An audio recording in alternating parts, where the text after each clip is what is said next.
I suspect and I fear that the next war will be a much more intense, high casualty event from the very outset.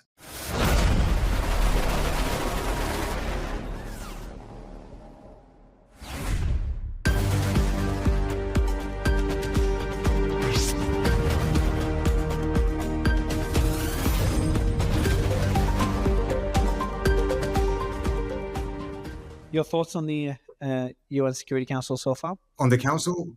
Or the UN General Assembly? Well, I mean, the issue I've been following the closest is Israel-Palestine and Gaza.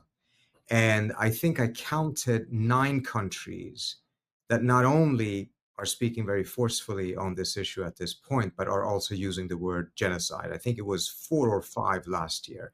And that's my count so far. I think there's been quite a few more since then. But even outside of that, the tone is very, very different from last year.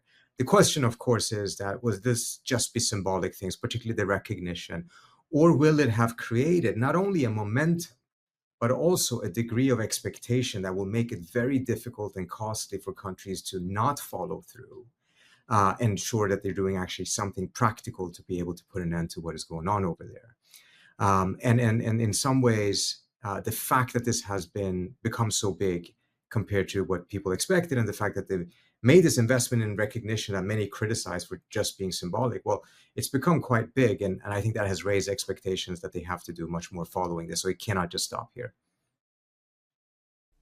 Yeah, but do you really think it will make a difference? Like, I think the plans to annex Gaza are looking more and more likely. And then you've got the same happening in the West Bank. Israel's pretty adamant and a lot more vocal about not wanting a two-state solution, pretty much under any circumstances. The polls in Israel are not too promising either. Is it because you've got, the red line being drawn by Saudi and the UAE, for example, just a couple of weeks ago? But I worry this is just to please their citizens rather than genuine red lines. And in terms of the UN, you've got those leaders trying to hedge against the inevitable by the looks of it. I know I seem pretty pessimistic, but that's only in the last few months. I was a lot more optimistic not long ago. Look, pessimism is not unwarranted in this situation, undoubtedly, and much of what you said may very well end up becoming the case.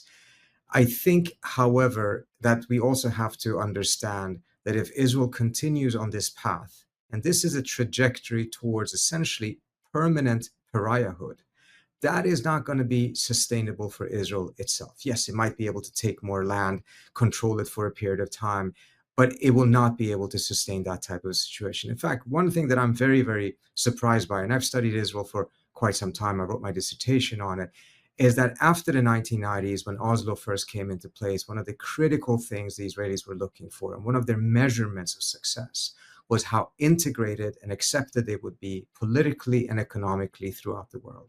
We tend to forget, but it's not until the early 1990s that Israel actually had relations with a large number of countries, including giants such as India. It all happened because of Oslo. Now, however, you have the Israeli prime minister talking about super Sparta, essentially embracing pariahhood, embracing and celebrating what is going to be a long standing situation of isolation for Israel, potentially getting kicked out of a lot of sporting and cultural events. One can make the argument that, look, this doesn't bite, etc. Studies have shown that one of the most effective measures against apartheid South Africa was actually not the economic measures, not to say that they were unimportant, but it was South Africa's exclusion from sporting events that actually had a much greater bite with the average citizens. And I don't think that Israel is the type of a country that will in the long run be able to cherish any form of isolation. Yeah, but it took over a decade and we're going to start talking about Iran, which is probably the main focus that we have right now and probably the most concerning development that we could see over the next couple of months. But just focusing on Israel, will it really have an impact when you have an ally like the US, an unequivocal ally like the US?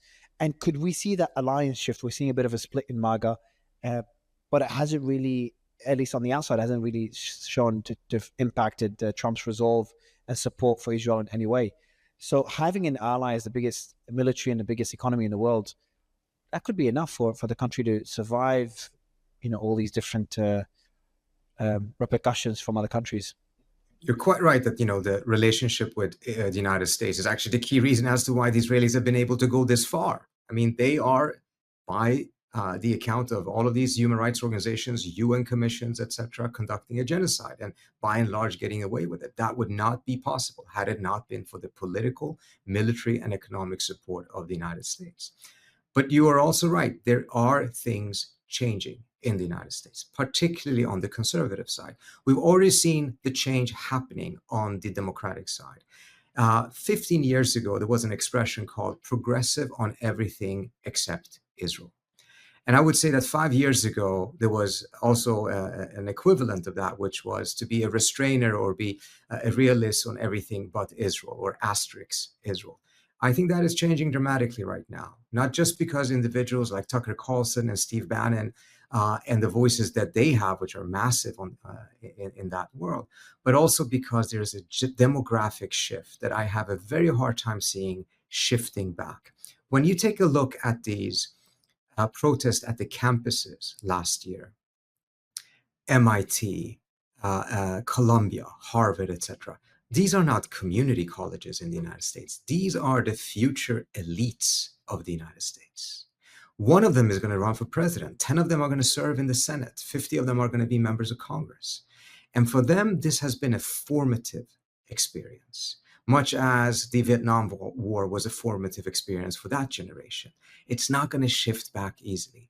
And this is going to cost the Israelis, I think, a tremendous amount, which will make it much more difficult. But that's in 10, It 20. could be 5 to That's 10 in 10, years. 20 It years could be, time, though. Between certainly, now and certainly, then. absolutely. These are not quick fixes in any way, shape, or form. Undoubtedly, I agree with you. But do also keep one thing in mind. Already we have now one election in which there is data, arguably, Biden lost it to a large extent because of his support for Israel in Gaza. You had Kamala Harris essentially referencing that in her new book as well. The polls have shown that of the supporters of Biden who voted in 2020 for Biden, but decided to stay home in 2024, they didn't go out and vote for Jill Stein or for Trump. They stayed home. They boycotted the election. 29% of them, the plurality, did so because of Gaza. So you're already starting to see that this is having a political cost. It is tremendously unsatisfactory, I agree with you, to see that it's not having the impact right now, given the tremendous difficulties and the suffering that is happening in Gaza right now. But if we're looking at trend lines, which I think is the basis of your question, I think those trend lines are pretty clear. So what we could do now is we could focus a bit more on Israel, because that will obviously naturally help us pivot to Iran and the war that we could see in a couple of months. Can you tell me your thoughts on, because you've studied Israel for a very long time, how surprised were you by their successes in Yemen, in Lebanon, and obviously in Iran? Would you call them successes? Because obviously some people challenge me that they didn't even succeed, as some would like them, to kind of paint it.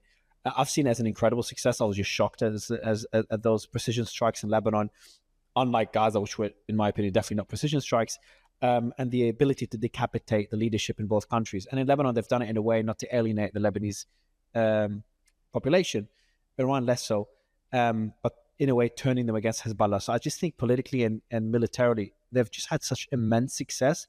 And from the intelligence perspective, it's just been, everyone talks about the capabilities of Mossad. They've proven themselves over the last few decades, but I think this takes it to another level. Would love to get your analysis of it.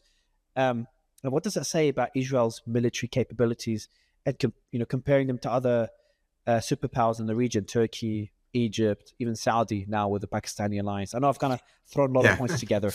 Those are very good questions, though. So there's a couple of things we have to separate out: intelligence successes and military successes or capabilities. I would say that undoubtedly Israel, after having faced a humiliating intelligence failure on October 7th, went all out to try to make sure that they made up for that essentially and restored the deterrence capability of Israel's intelligence services. And what Israel did in Lebanon in particular was a rather decisive strike. It's not taking out Hezbollah entirely in any way, shape, or form, but it was a dramatic weakening of that organization. Now, having said that, I think we also have to admit that some of these successes are not just because of intelligence, what to call it, qualities, etc. But it's also because you have a scenario in which the restrictions that the United States used to put on Israel, and perhaps Israel also put some of them on itself, on what it is permitted to do and what it is not permitted to do, have completely been taken off. So, for instance, look at what happened in 2006. In 2006, the Israelis on two occasions tried to assassinate Nasrallah during that war, and they hit his bunker, but they could not penetrate the bunker.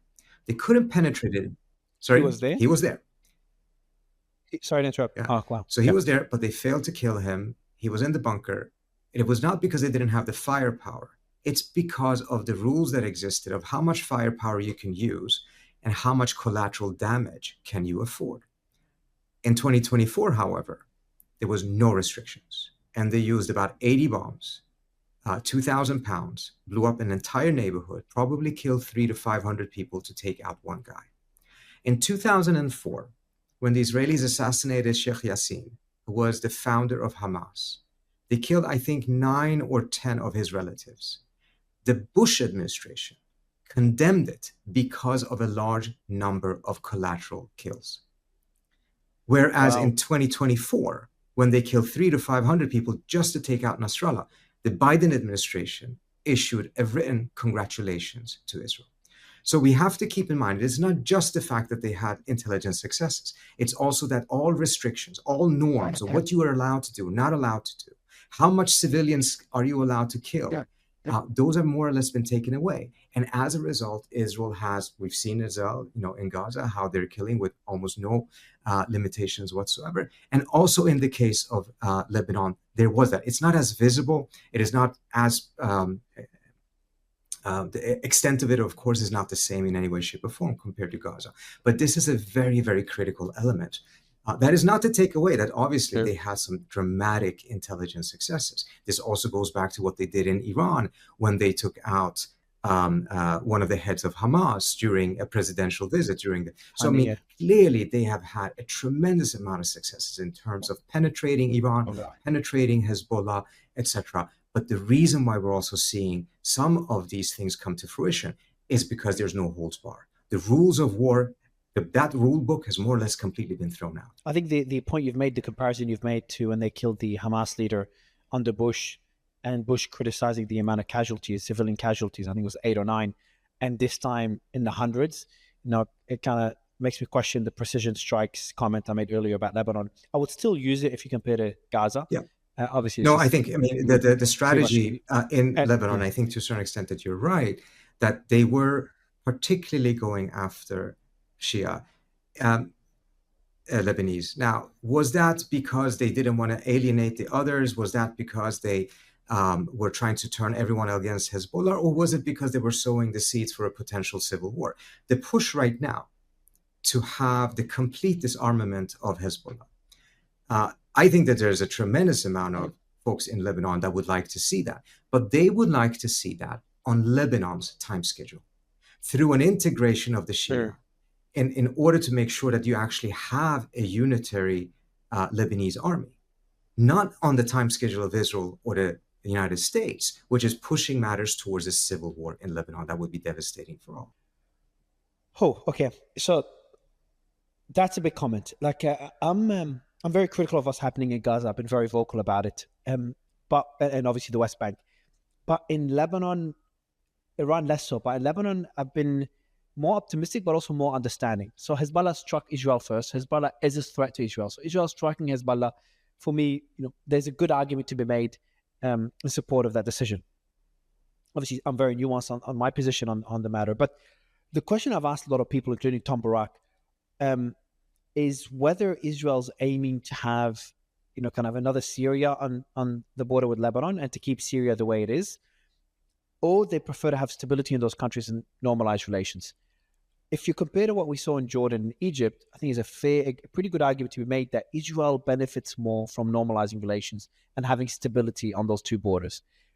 It's unlikely they want to annex more Lebanese and Syrian territory. Obviously, the territory they've invaded since the October 7th could be disputed. But beyond that, I think it's hard to argue that Israel wants to take more territory. A lot of Lebanese are worried that's the case. But I want to understand your stance. Is Israel looking to keep those countries weak to take even further territory? or they will prefer to have another Egypt and Jordan on those two borders.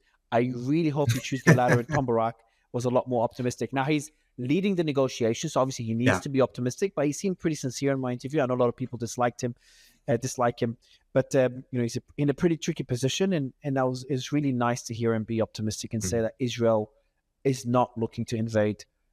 He kind of played on words a bit, but I think from what I understood, it's not looking to invade more territory in Lebanon. That's what I understood. So And look, Syria. let me just clarify. This is not my stance. I'm providing you with my analysis. If the facts change or if someone comes with better evidence, my analysis and conclusion will hopefully change.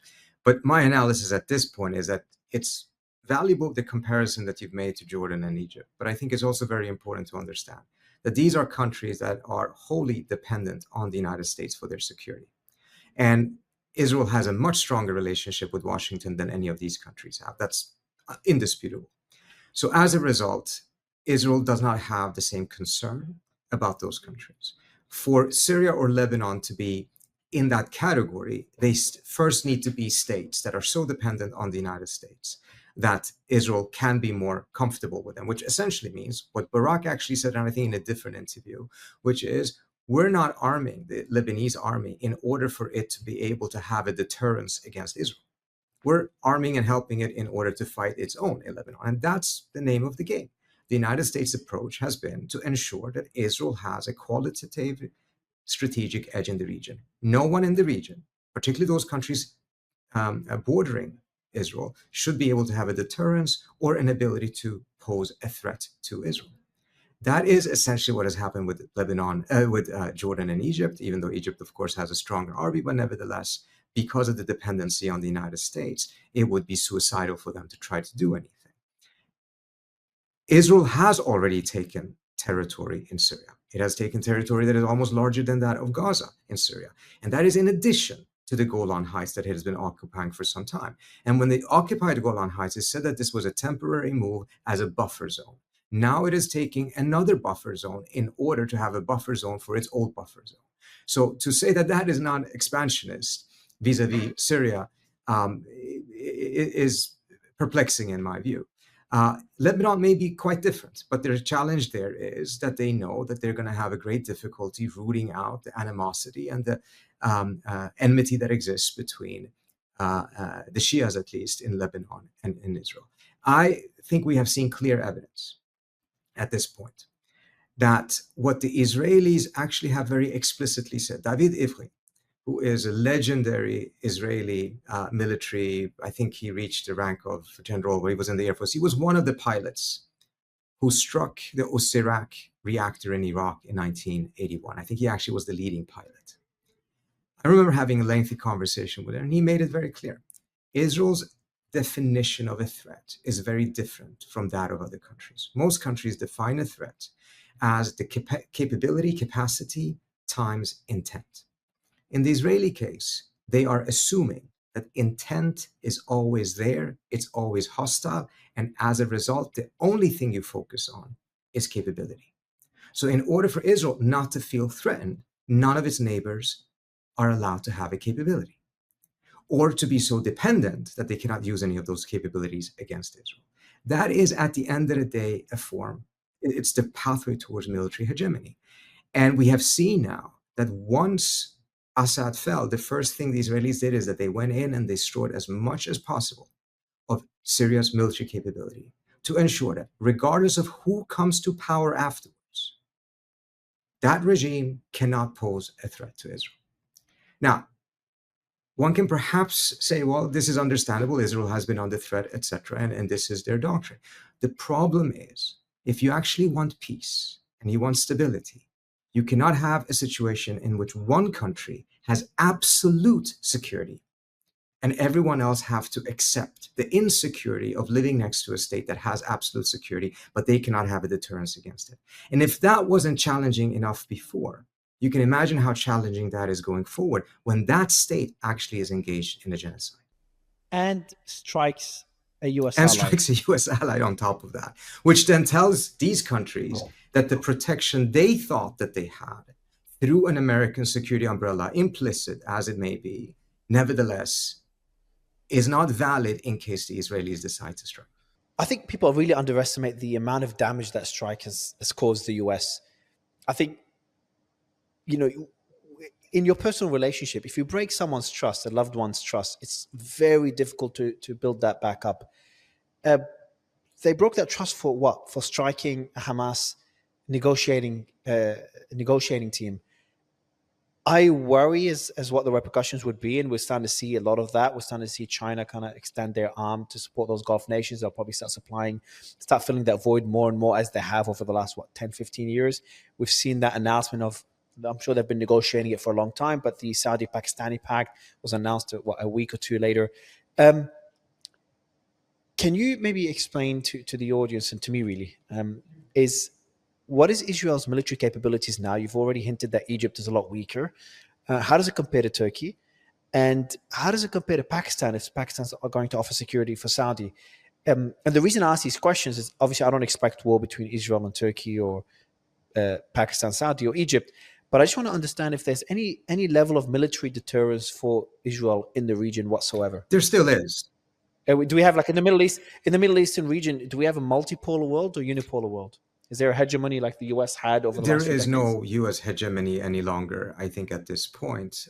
It is nevertheless, the US is obviously, yeah, The previous, the previous yeah. hegemony, The obviously US not. is obviously the most powerful military in the world. And certainly, if it decides to put its full military might in the Middle East, it would still win the military battles. But we have already seen how it can win decisive military battles in 2, 3 weeks, take an entire country, and still lose dramatically afterwards. That's what happened in Iraq. In Afghanistan, the United States spent $2 trillion to change the regime from the Taliban to the Taliban. So military might is not sufficient to be able to say that, okay, this is going to bring you safety or it's going to bring stability in the region. In fact, during this period of American hegemony, in 1998, there were 5 military conflicts in the region. By 2020, it was 22. That's not all America's fault in any way, shape, or form, but many of them were derivatives of the instability caused by the invasion of Iraq. And that is something that the United States is responsible for. So military might in and of itself, I'm not saying that you shouldn't have it, but this blind resort only on that has not even served the superpower of the United States. And as a result, I'm very skeptical that it will serve Israel. And I think it's also very important to make a point here, which goes to your question. Israel is not really a superpower in its own might. It has military capabilities, undoubtedly, of course. But if the United States stops the arms sales, stops all the military equipment and ammunition, etc., one Israeli general already in November 2023 said the war would end in 5 days. So this is Which war? this was the war in Gaza. War So with Iran? this is at the time when they were attacking Gaza. The war in Gaza In would end 5 days, in if the Gaza. United States stopped all of the military provisions that were. So, I mean, look, wow, Israel has an wow. extremely impressive high-tech industry, but the degree of ammunition and weapons and munitions and all things that are being used in the last 2 years is not something that Israel can produce on its own. And if you want to have this type, or just take the attacks against Iran, for instance, and perhaps this will be a segue to our Iran discussion. Absent American support in shooting down the Iranian missiles, not just intelligence, but using its own interceptors, Israel would have suffered even greater than what it did. The United States actually consumed 25% of all of its THAAD interceptors in those 12 days. And this is in a region that both the Biden administration and the Trump administration and the Obama administration said no longer is strategically vital to the United States. Yet it consumed 25% of its THAAD interceptors there. The war ended to a certain extent because the Israelis ran out of the Arrow 3 interceptors. The Iranians produced missiles faster than the US and Israel together actually produce interceptors, which is partly because the technology is so much more advanced than building missiles. So I think we have to keep in mind that this is not Israel being a military hegemon on its own. It is because of the backing of the United States. The United States has written in as a law to ensure that it never sells weapons that are technologically more advanced than what it sells Israel to anyone in the region. That is an American law, the qualitative strategic edge, meaning that the Turks are not getting anything that is as close to what the Israelis get. Only the Israelis get the absolute best in the region from the United States. Wow. So that includes Turkey. When you Yes, say the region it includes includes Turkey. Turkey, they don't supply Turkey the same It includes Turkey. level of military equipment I mean, as just look at the Israel. fight Wow. that the Israelis have And been, NATO member. the Turks have been fighting for quite some time about the F-35s. UAE got them, the Turks have not yet quite got them. So this is, again, it's not to diminish that Israel has a tremendous amount of capabilities and had a lot of other successes, but to believe that Israel is a hegemon needs to be able to have that dominance on its own account. That is not what Israel is achieving right now.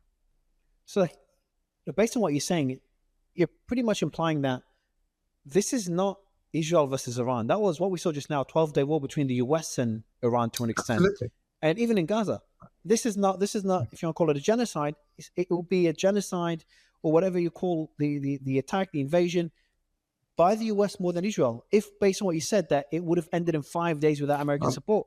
So essentially that's the US doing all this through Israel. Now, obviously the US doesn't want to, the US is doing this because Israel's influence in the US and the amount of support it has among Americans. That's the reason it's getting that support. But that's a pretty important point. I won't get into great details, but let me tell you that there was a conversation that brought about the first ceasefire. And that is because a representative of the US government made it very clear to Netanyahu that if he didn't sign this ceasefire before Trump became president, the United States would end all arms sales. The reason why, for the first time, efforts in the Senate to stop the arms sales actually have reached a point, I think the last vote got 27 or 29, which of course is not sufficient to pass that block. But nevertheless, 4 years ago, it wouldn't even have gotten one, is precisely because that is where the leverage of the United States lies. So I feel like Israel's seeing that support from the US getting closer and closer to an end or a shift, and is trying to get as much progress as possible before that point. And that's what we're having. They're trying to eliminate all threats around them, trying to gain as much territory as possible, and trying to establish dominance as much as possible before they reach that timeline, because the support is waning, and people, not only voters, but also people within Congress are starting to oppose that support. We're seeing that split within MAGA. So one could argue that Israel's seeing that strategic shift, that fundamental shift, in the US. And that's why we're seeing so many, they've struck 9 countries since October 7th, most of them in the last couple of months, Yemen included, Tunisia included, that drone attack, if you want to count that in. So that's what, Syria, Lebanon, Palestine, Yemen, Iran, Iraq. I don't know what I missed. And you put the Tunisia one, probably 1 or 2 more. No, Qatar. Well, yeah. We missed Qatar. That's the most decisive one. Yeah, so impactful. Yeah, one, so let's go to the one point on what you just said there. I think this is actually this. becoming an increasingly common view, that this is part of the calculation on the Israeli side. There was a leak that was published by Dropsite that revealed that the Israelis had, I think they had outsourced it to one of these American consulting firms to make an assessment of the impact of all of this to Israel's broader standing. And it was very clear cut that Israel is so much more isolated. The trend lines are all in the wrong direction. And the only thing the Israelis essentially could do, or that was recommended for them to do, was to counter this, was to fuel as much Islamophobia as possible, because that is the thing that the calculation there would be able to shift the opinion base in many different countries. Whether that is what they're doing, and I don't know, I'm just telling you what that report essentially said, the recommendation to the Israeli government. So I think there's a common view that they are recognizing that this is going to be much, much more difficult to sustain a couple of years from now. So whatever they can achieve now, not just because of public opinion, but also because in Trump now they have a president that in many ways could have, the spectrum of options are so much greater. He could have gone for a full deal with the Iranians, but he could also have gone for a military strike against the Iranians and perhaps even war. Whereas with Biden, he didn't see the political will to actually strike a deal, and also not the political will to move towards military strikes. But with Trump, they have that. And now when they are essentially very happy to see him in a position in which he is greenlighting a lot of different things, I think they're taking advantage of that as much as possible to achieve as much as possible, because they know that window will close. Which includes another war with Iran. I think Iran's preparing for a war. I've interviewed some from the country that said the war hasn't ended and they're waiting for phase two. And it goes to your point. If I want to ask you, one of my questions is why. But the answer seems pretty evident that they have a small window, especially before the midterm elections, to strike Iran before it's too late. Number one, and number two, militarily, Iran is rebuilding pretty quickly, getting the support from China, supplying them not weapons yet, but I think all the material to build weapons, and obviously Russia. And they're rebuilding quicker than many expected. So based on those two factors, if Israel wants to strike Iran again, for whatever reason, which we'll dig into and I get your thoughts on it, in my opinion, it would be by the end of this year. Yeah, Would love to no, get your I thoughts, agree with Gio. that. And let me give you a couple of reasons as to why I think the Israelis want to do this. In my assessment, the Israelis had three key objectives with their strike in June.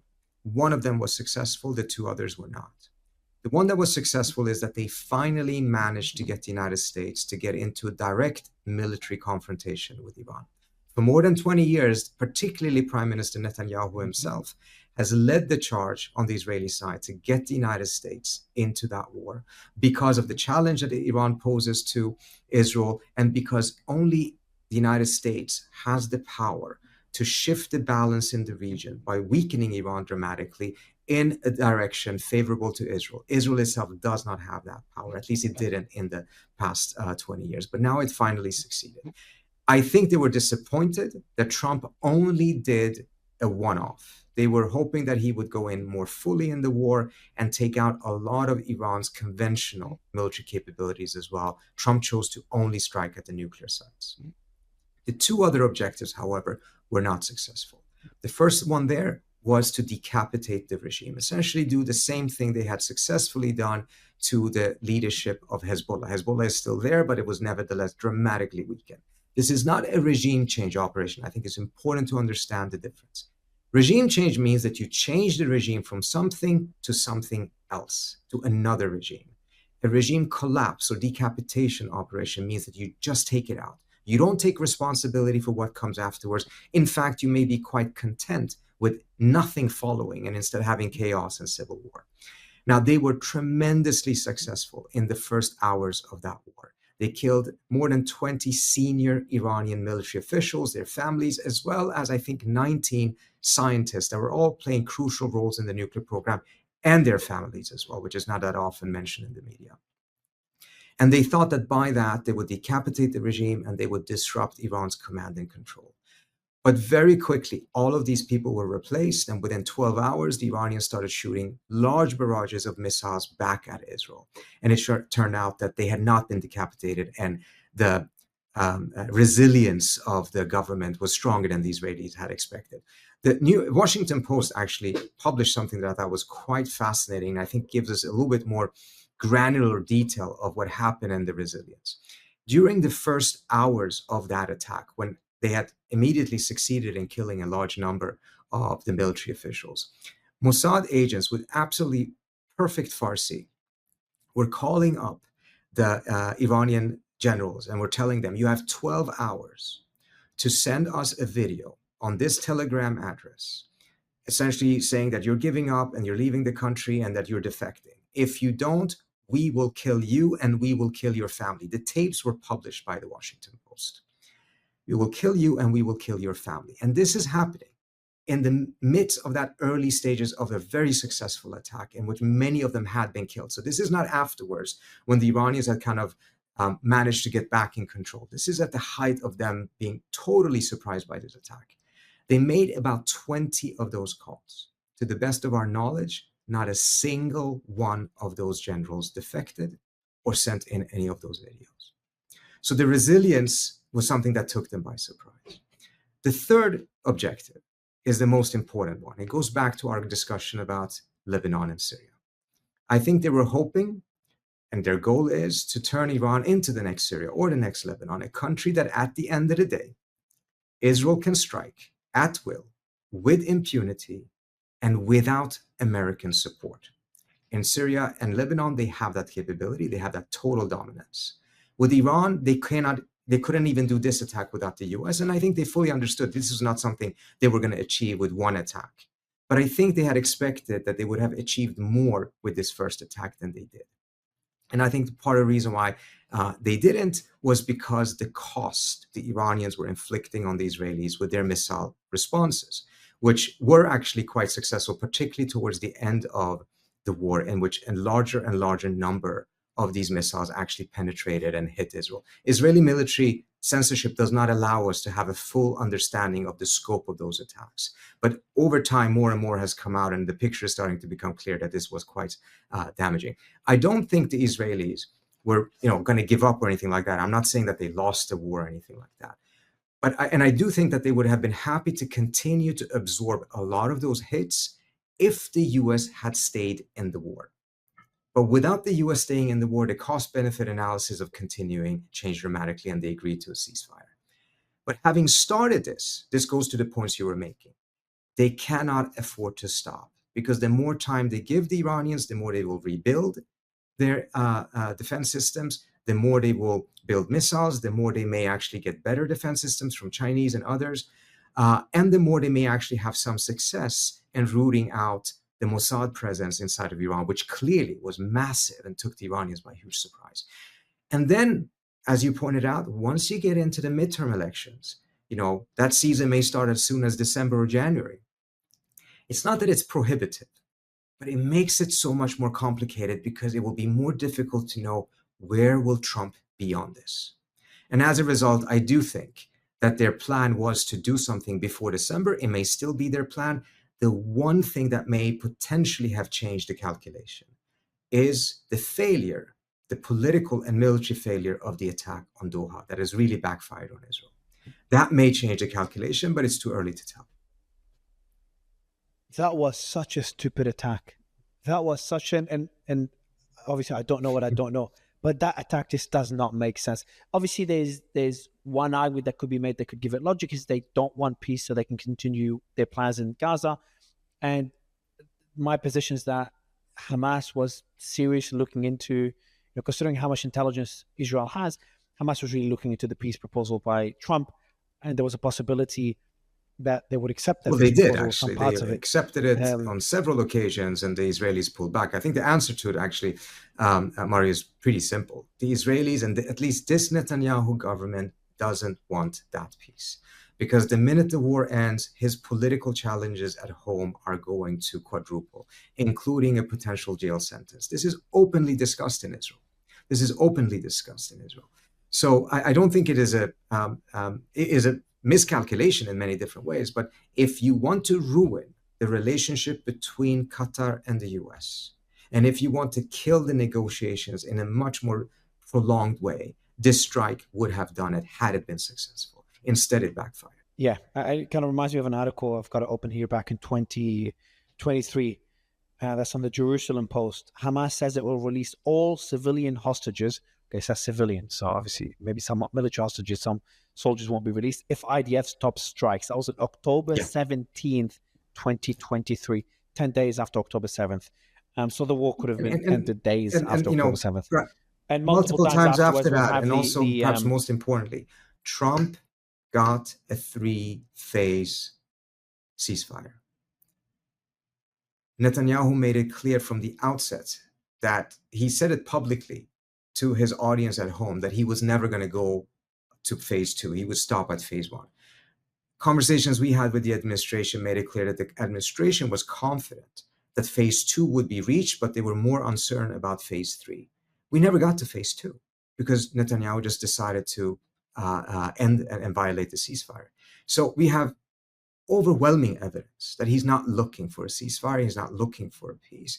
And as a result, it is not as mysterious as to why he did that attack. What I think is perhaps surprising to all of us is the audacity that he would actually strike a US ally in the midst of negotiations that Israel itself was involved in. Of course, he had struck Iran in the midst of a negotiation that the US was involved in, but to do so with the very same people that it was actually negotiating with right now, it was obviously something that was so audacious that it took everyone by surprise. Yeah, and I was just looking for the quotes here. You saw me look down. Quotes by former U.S. State Department spokesman Matt Miller came on Channel 13 interview. You saw that interview, yeah? Yeah, That's just yeah, heartbreaking to see. Some things he said the U.S. wanted deals more than Israel, according to him. Again, that's the former U.S. State Department spokesman who was saying that Hamas, they're the reason for all this. Well, he came out. He was on the yeah. Biden, obviously. He came out and says the U.S. wanted deals more than Israel, which added conditions or changed them to make it harder. And then he says, before the 2024 Rafah invasion, Israel agreed to a 6-week ceasefire, but Netanyahu publicly stated Israel would invade regardless, removing Hamas's incentive. So essentially, there was a Yeah. ceasefire that was being reached. But then after these comments by Netanyahu, which made those comments after realizing that a ceasefire could lead to an And end to the the war, ceasefire, removed yeah. Hamas's incentive. And Yeah, and the go ceasefire ahead. that was agreed upon just days before or day before Trump took office was the same ceasefire that was on the table in July. Israel could have achieved it then. It would Yeah. have gotten more of its hostages out because they would have been alive. I mean, this is part of the reason. One of the big missing stories, all of this, is that outside media is not covering what's going on inside of Israel, particularly the struggles of the families of the hostages who have been protesting so ferociously because they feel that the government, for more than a year now, has completely abandoned them. Yeah. And there's a comment that um, Matt Miller makes, that in a meeting with Blinken, Netanyahu said the following about the war: "You are right. We are going to be fighting this war for decades to come." It's kind of concerning, considering what he's saying. That I don't think that's sustainable, with international sentiment shifting so quickly in all these countries recognizing the state of Palestine. But going to Iran and how fast they're rebuilding right now. Can you tell us about their military capabilities now, compared to pre 12-day war, and how fast do you think they'll be able to replenish their ballistic missile stocks, for example, and the air defense systems? So this is the big $64 million question, essentially. And I would perhaps rephrase it as this, at least when it comes to what's going to happen in the next war. It is who's going to learn faster and who is going to be able to act faster, Israel or Iran? Will the Israelis be able to learn more and faster about why did the Iranians manage to break through their air defense system so many times? Will they be able to patch those holes faster than the Iranians? Further, will figure out the weaknesses of Israel's air defense systems and other ways in which they could do so. Towards the end of the war, the Iranians had become more effective in shooting missiles in ways that made it more and more difficult for the Israelis or the Americans to detect them and be able to move the missile launchers much faster than before. They had also learned much more on how to use cyber attacks simultaneously with the missile attacks to take out the air defense systems, even only for 2 or 3 seconds, which is exactly the amount of time that you need. So this is very much about who's going to learn the most. Then you have the hardware, which you're pointing to. I don't think we know. We don't know if they're going to be able to rebuild all of their launchers as fast. I assume that the launchers is probably much easier. The estimate of the intelligence services is that the Iranians still have about 1,600 long distance ballistic missiles in their stockpile. They used about 500 in this war. And I think one thing we should also understand about the potential next war, which I unfortunately feel is very, very likely, is that in the first war, the Iranians appear to have played the long game. They were not shooting all the missiles that they could. Some reduction in their missile attacks was clearly because of successes that the Israelis had and taking out launchers and other things.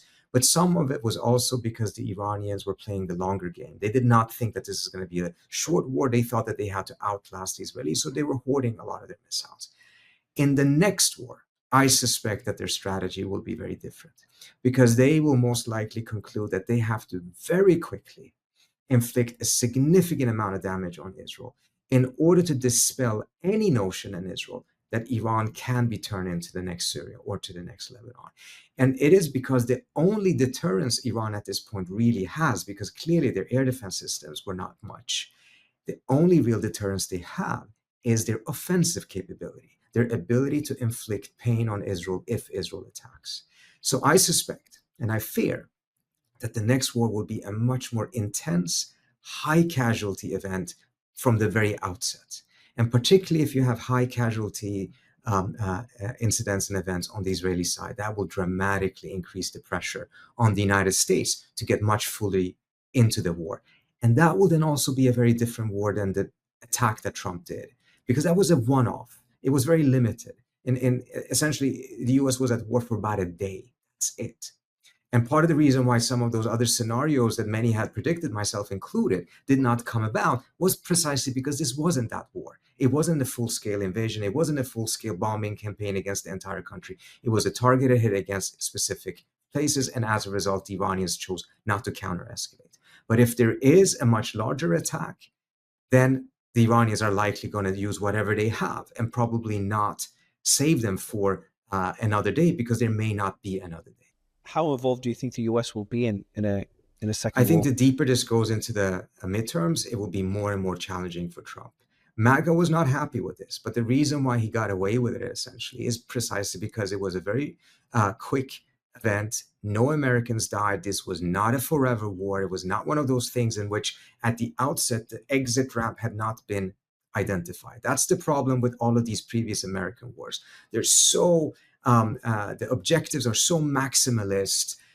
There's no clear plan for victory. There's no clear plan on how you find a face-saving exit if you have to. So they end up going on for years and years and years. And that's something that the American public in general, but the MAGA base in particular, has become very sensitive to. That was not what happened in July. We should not misread that and think, oh, MAGA is totally okay with the war, because the next war may be very, very Yeah. different. And then their reaction, I suspect, will be very, very Right. different. And I think that the Trump administration Yeah, you can't understands that. blame them. You can't blame them. Trump came in saying he'll end the Exactly. Ukraine war very quickly, and he can end the war in Gaza as well. He wants a Nobel Peace Prize. But then now we're looking at the Ukraine war. We saw the U-turn he did on Ukraine. That came as a surprise to many. And we're seeing the war in the Middle East expand, and now Qatar being struck. So I think that Russia continuing the war in Ukraine, obviously I want the war to Ukraine to end more than many, but Russia continuing that war in Ukraine is one could look at it as a strategic advantage for Iran, because they're spreading the US thin, not allowing the US to be able to support Israel in another war to the same extent they possibly did in that 12-day war. Because now a lot of people are saying that the US does not even have the capacity to support Ukraine if they chose to be able to win this war, to at least have some sort of advancements. That's the problem of these At endless current wars. I mean, it just capacity. completely depletes you. And it erases any ability to make strategic prioritization. It is sad to see what the US empire has done to itself. Now, I hope I'm wrong in some way, but every person I speak to, even those that are very pro NATO, pro US, anti Iran, anti Russia, it's hard to it's hard to ignore the how thinly stretched the US military is, and how well China's playing all this. China's strategy in not getting involved, but also supporting the right countries to keep spreading the US thin and keep those wars ongoing. Trying to play a big role in Russia's economy doing so well. Um, and China's played a key role along with Russia in supporting Iran. Um, we're moving faster and faster into that multipolar world. Um, and what's really fascinating and just perplexing is that it seems that I thought, after the Iraq and Afghanistan war, the lessons have been learned. It's almost suicidal to see that the same strategy is ongoing, to see the war in Ukraine to continue the way it is, and to see the Middle East how it is today. Um, can you maybe explain where you see China in all this, especially in the Middle East? I think that's a great question because, and you hinted at it, China has played its cards very cleverly. China has managed to stay out of the troubles of the region, have excellent relations with Iran, with the UAE, with Qatar, and with Saudi all at the same time. They have their quarrels, and China stays way clear of them.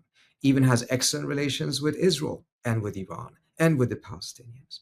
And he has led with his economy and has not been pushing a military agenda. It has not offered to be a security guarantor to anyone. And as a result, some of these fears that exist in Washington, which is, oh, if the US leaves the region, the Chinese will come in and take over. I don't think the Chinese are that dumb. I don't think they're looking at military hegemony in the Middle East and feeling envious. In fact, I would not wish military hegemony in the Middle East to my worst enemy. It is not a valuable thing to have. I think history is quite clear. If the United States, with all of its military power, nevertheless suffered so tremendously by pursuing that hegemony, then others will suffer even more because they don't have the same margins that the US had. And we have unfortunately wasted much of those margins. What I think has happened now, though, or will happen now, is not that the Chinese are going to come in and say, hey, rely on us on security. Instead, they will recognize that the Gulf states cannot afford to break with the United States. In fact, I think part of the reason why you're seeing the Qataris almost exonerating the Trump administration for the Israeli attack, even though it is the American air defense systems that seem to have gone to sleep mysteriously, is because they recognize Israel wants Qatar and the US to have a very negative break in their relationship, and they're not going to allow for that. So they're essentially exonerating the Trump administration, and they're keeping it classy on the surface level. They're going to continue to have that relationship, obviously, but underneath it, they're going to diversify.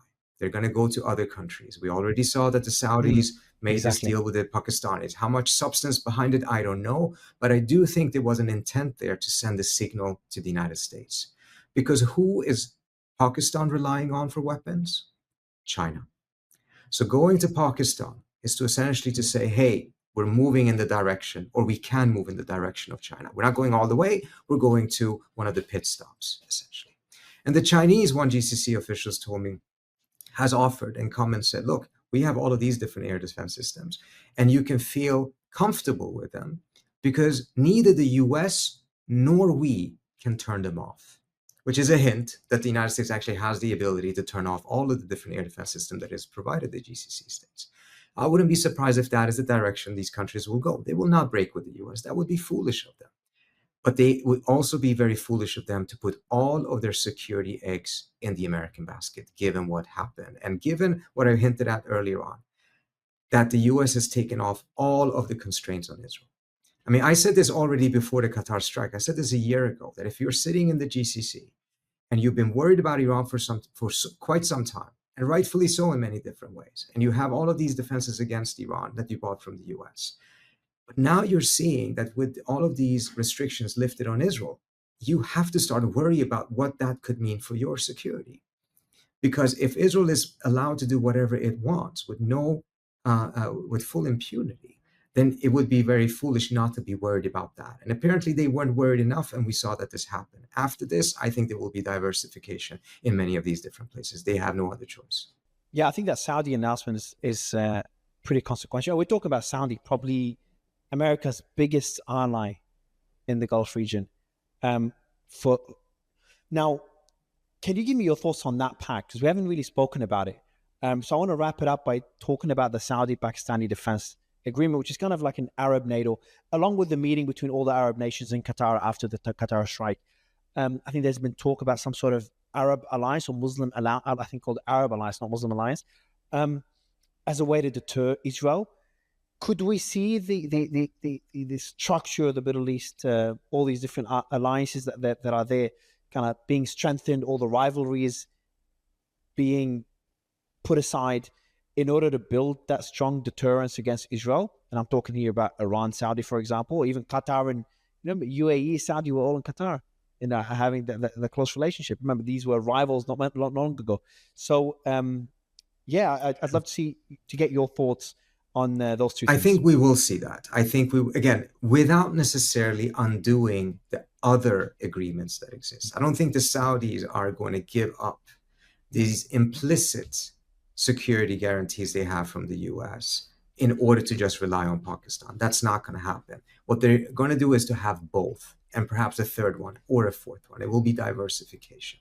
There will be movement in various ways towards something to make sure that there is some sort of a structure that also balances Israel. I have to say, though, that I am not enthusiastic about this, because to what I see is just musical chairs. For 30 years, the region was organized against Iran. Earlier on, it was against Iran and Iraq. And now we're playing musical chairs. So now the GCC will kind of mend fences with Iran in order to ally and balance against Israel. And then something else happens, and then they will shift it around over and over again. Ultimately, it doesn't provide durable security. What they should do, in my view, is to recognize it absolutely cannot be like an Islamic NATO or an Arab NATO, because it shouldn't be a NATO to begin with, and I'll explain why. And it shouldn't be like, oh, you have to have this ethnicity or this religion to be able to be part of it, because that just divides That gets the dirty. region in ways that guarantees conflict. But also, just the NATO idea, I think, is highly problematic, because NATO was created against another threat. But after a while, as we have now seen, once that threat is significantly diminished, the organization kind of loses its raison d'etre. So either it crumbles, it is allowed to crumble, or it has to invent a new threat just to continue to exist. And so it doesn't allow you to get out of the security dilemma. It necessitates a continuation of a threat in order for the alliances to exist. Let me give you an example. In 1973, you had the war between Israel and the Arab states, and Iran, which was a de facto ally of Israel at the time, under the Shah, actually played a role in which it was helping the Arab side much more than the Israelis. And the Israelis were very upset about this. And they were wondering what was going on, and they were starting to have deep doubts about the relationship with Iran, which was crucial for them at the time. I interviewed an Iranian diplomat from that time, from the era of the Shah, and explained it very well. He said, look, once the Shah was in a position of strength and he had the opportunity to actually overcome the tensions between Iran and the Arab states. In that specific case, it was with Egypt. Now, when Sadat had taken over, Nasser was gone, there was this deep rapprochement between Egypt and Iran.